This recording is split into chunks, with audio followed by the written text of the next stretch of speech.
একজন পাপীকে আল্লাহ সারা জীবনের গুনাহ মাফ করে দিয়েছেন শুধু ঘুমের ঘরে একবার আল্লাহ নামটা ডাকার কারণে।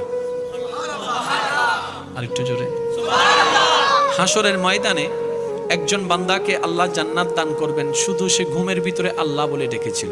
তো ফেরেশতা জিজ্ঞেস করবে, ইয়া রাব্বে করিম, সে তো যে আমলটার কারণে তুমি তাকে জান্নাত দিচ্ছ, এত গুনার উপর ভারী করে যে নেক আমলটাকে বানিয়েছো তুমি, আল্লাহ সেই আমলটা হচ্ছে তোমার নাম ডেকেছে, আর তোমার নামটা তো সে স্ব ইচ্ছায় ডাকেনি, ঘুমের মধ্যে ডেকেছে, ঘুমের মধ্যে ডেকেছে, ঘুমের ঘরে ডেকেছে। রব বলে, যেভাবেই ডাকো নাম তো আমারটাই ডেকেছে, যেভাবে ডাকুক নাম তো আমারটাই ডেকেছে, নাম তো আমারটাই ডেকেছে, আর আমি তার ওই নামটা টাকাকে কবুল করেছি। ও ফেরেশতা, এক পাল্লায় সেই নামটার ওজন রাখো, আরেক পাল্লা তার সারা জীবনের গুনাহকে রাখো। সেই দিন হাসরের ময়দানে ওই একটা নাম ডাকাটাই ভারী হয়ে যাবে। সুবহানাল্লাহ।